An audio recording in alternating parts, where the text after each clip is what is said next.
Hello and welcome to this special and exclusive interview with Zweliviv Mandela, the grandson of Nelson Mandela. So, Mr. Zweliviv, welcome to Algeria. Once again, in Algeria, is it the same always steadfast determination to defend and back the fair causes in Africa and elsewhere? Well, it is always great to come to Algeria, which we in the Mandela family consider our second home. It is a relationship and a bond that has been forged in the struggle for liberation. And we are happy as the family that this is where my grandfather came to engage in his military training.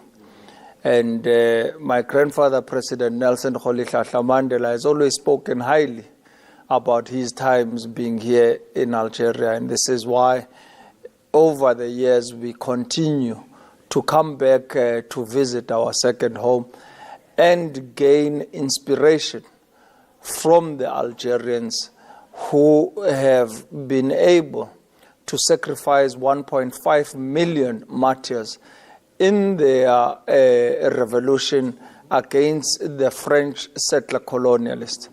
In this regard, it always refreshes the mind and enables us to draw new strategies in being advocates for the most vulnerable, most marginalized and oppressed nations in the world. So the relationship between Africa and Algeria is very close since the early years of the 50s, 60s.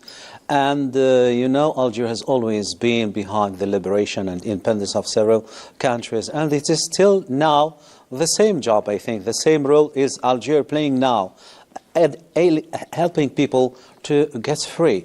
Exactly that from our own struggle for liberation, we can indeed attest that Algeria has been in full support of our struggle for liberation.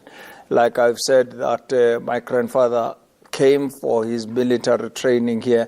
So Algeria trained our cadres and gave us finance and military arms to be able to effectively defeat the apartheid regime in South Africa. We know, too, the role that Algeria has had in supporting Samora Machel and Frelimo in Mozambique, as well as the support he gave Agostinho Neto and Angola, whom my grandfather met here for the first time in 1962 during his stay here in Algeria. But we know the role Algeria has played in many other countries and revolutionaries that have sought to wage an effective struggle against colonialism and against brutal, oppressive regimes in their countries. And in this regard, we have been able to benefit in our struggle for liberation from Algeria. But in post the struggle for liberation, many of us have sought to keep bilateral relations with Algeria and grow into looking at areas of common interest on the African continent, on global forums. In this regard, my grandfather came to Algeria to be able to foster bilaterals with Algeria and South Africa. And we have been able to grow from strength to strength in that regard. We have worked closely in continental structures like the African Union, as well as the Pan-African Parliament. In the African Union, for example, you would know that we had the chairperson of the African Union unanimously giving an observer status to the Zionist usurping entity, of which both South Africa and Algeria rose to the occasion and exerted pressure in revoking the status of the apartheid regime of Israel from being an observer on the African Union. But also we do pursue areas of common interest at the United Nations and continue to be the voice of oppressed nations right across the globe. I think in this regard, we have to be asking, is South Africa and Algeria doing enough in supporting revolutionaries? We see the support that Algeria is giving to Western Sahara. Okay, in the same context now, the struggle for freeing peoples is going on. We have the one colony left, the last colony in Africa.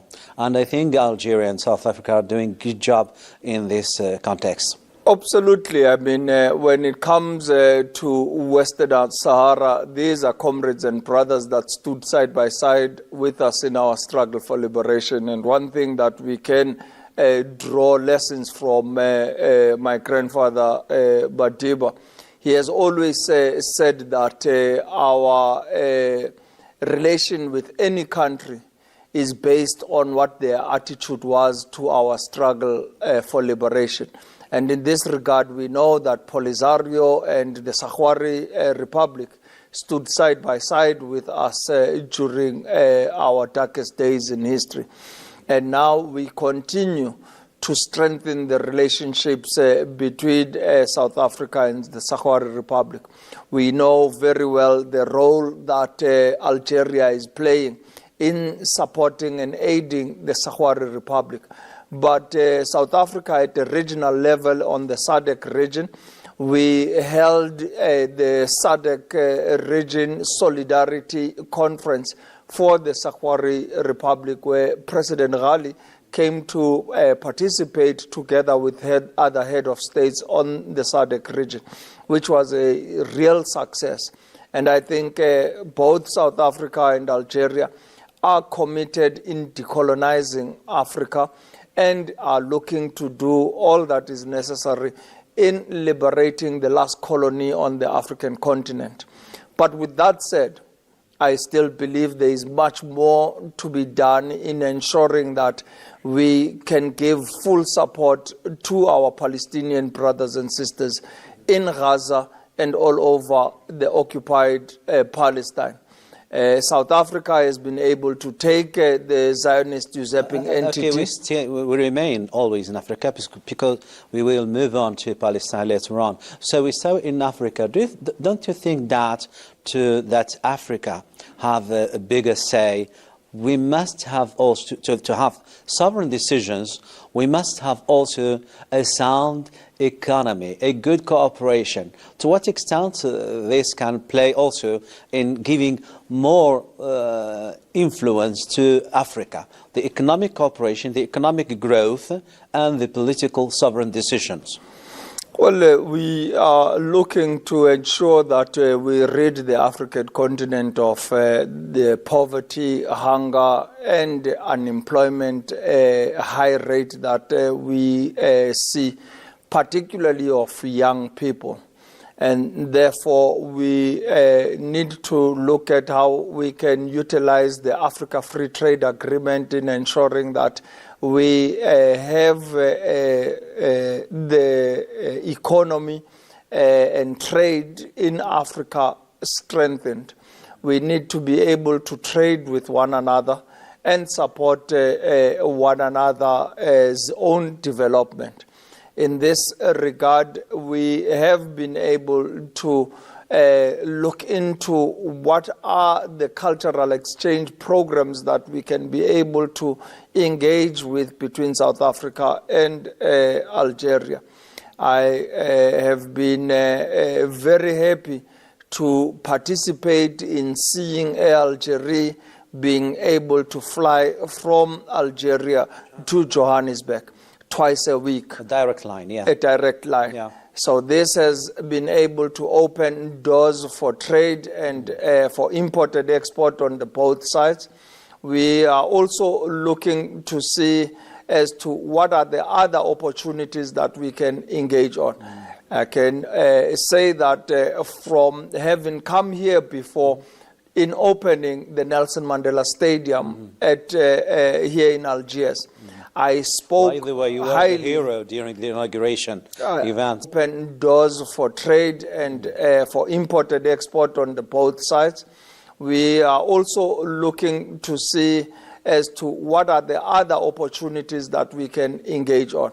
I can say that from having come here before in opening the Nelson Mandela Stadium at here in Algiers, I spoke By the way, you were highly. the hero during the inauguration event. I spoke highly on the issue that whilst we celebrate the legacy of these icons of our struggle for liberation, in naming streets and naming buildings after them, we should not forget championing the causes that they stood for. In this regard, we would want to see as to how we can utilize the stadium in building tourism between South Africa and Algeria. In this regard, we ran the Mandela Marathon in South Africa, and we were looking to work closely with the Department of Sports and Culture here in Algeria in ensuring that we can have a Mandela Marathon that runs and ends at the Nelson Mandela Stadium. So this will be able to promote marathons on the African continent and giving opportunities to athletes in South Africa to meet with athletes here in Algeria. Okay, in the same context, you should know that Algeria has devoted $1 billion to promote development in several African countries. Well, we would be highly interested into looking into what we can be able to engage on in terms of that fund. For example, there are a number of opportunities in rural South Africa where Madiba was born and raised, where his birthplace is located, and where his burial site is located. We have a lot of agricultural lands that are laying fallow because over the years, the settler colonialism as well as colonialists have destroyed our ability to farm. And therefore, if we are able to partner with experts in agriculture on animal farming as well as crop farming, we can be able to develop small-scale farmers in rural South Africa that can then engage in fresh produce to be able to sell to the Algerian market and vice versa. Let's shift now to another cause, namely the Palestinian cause. You know now Africa is represented at the UN Security Council, of course non-permanent members with 3 countries. And Algeria, along with South Africa, managed to bring the Zionist entity before the International Court of Justice. Do you think that the Palestinian cause is moving toward the good direction? There are a number of things we should look into in advancing the Palestinian cause. Every struggle for liberation is got various pillars of struggle. And I think in terms of the ICJ case that has been brought by South Africa and supported by other countries such as Algeria, in this regard, the governments are doing what they can in supporting the Palestinians. But I think we need to ask the real questions as to, are our governments doing enough in supporting the Palestinians, brothers and sisters in Gaza and occupied territories in Palestine? I would say that when we look at the armed struggle, which just like we did, the Palestinians have chosen to engage in armed struggle through the Palestinian resistance, which is enshrined in international law to be able to resist occupation and resist settler colonialists. And therefore, are we doing enough in supporting that? South Africa was given arms. South Africa was trained. South Africa was given finances to be able to effectively wage a struggle against the apartheid regime and defeat it. So we need to do a real introspection if our governments are doing enough in supporting the Palestinian resistance. And the frontline states themselves in the Arab League of Nations and the Islamic states, are they doing enough in supporting their brothers and sisters? I can make an example with our own frontline states in the SADC region, such as Lesotho, Swaziland, Mozambique, Zimbabwe, Botswana, Zambia, Namibia, and Angola. They knew that if we were defeated, they would become the next victims of apartheid South Africa, and therefore stood side by side with us in the trenches and fought to liberate ourselves. And therefore we pose the question, are our governments exerting pressure on the frontline states, that being the Arab League of Nations and the Islamic states, to do all that is necessary in supporting the Palestinians? But we applaud the actions that we are seeing from the axis of resistance and the support that they are giving in terms of ensuring that that pillar of strength, of struggle is supported. But also when it comes to internal resistance, we know that there is civil society that needs to also be activated in ensuring that they are able to engage in protests and marches. And we therefore need to be giving our collective support in ensuring that Palestinians are in the front line and are ensuring that they are able to engage in peaceful protests and marches in Gaza as well as in occupied territories. We have seen the likes of BDS in Palestine growing from strength to strength, and therefore call on unity amongst Palestinians, whether it be in civil society or in the Palestinians' resistance, to work together in coordinating their efforts. But there is also the Palestinians in the diaspora. We have 7 million Palestinians in the diaspora, which we need to activate and ensure that they become the ambassadors of their own struggle for liberation and lend their voice to advocate for the atrocities that are being meted out on a daily basis against their brothers and sisters in Gaza and occupied Palestine. At the level of our governments, are we doing enough in terms of boycott, divestments, and sanctions against the Zionist usurping entity? And therefore, we are making a call to our governments, to civil society, to do their part and ensure that we can isolate the Zionist usurping entity and make it the pariah state that it is. Latest development is that the International Court considered the Zionist occupation of Palestine as illegal or unlawful. Do you think that this is a breakthrough for the Palestinian cause? It is a breakthrough. We applaud it. But who is enforcing it? Who's going to ensure that tomorrow there's no bombings, there's no further erection of these illegal settlements that the usurping entity has been engaging in for the past 76 years? You must know that on each and every day, they have been able to raise 531 villages of the historical Palestine, and they have not stopped. We may be running into courts and being successful in courts, but who is actually going to take the mandate of ensuring they are prevented from taking further lands from the Palestinians and erecting these illegal settlements? We know, for one, that on every day we are watching the Palestinians being carpet bombed.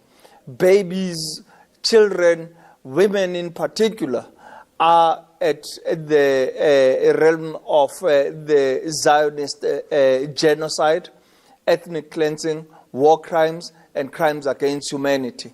Where is the United Nations peacekeeping force? When are we going to send armies into Gaza to assist in the humanitarian catastrophe that we are watching on a daily basis? I think governments need to do more than relying on courts and relying on winning these battles. These are minor battles in the legislative side. I can state an example with South Africa. In 1994, we won and defeated apartheid legislatively. Economically and in terms of our land, it is still dominated and owned by white settler colonialists.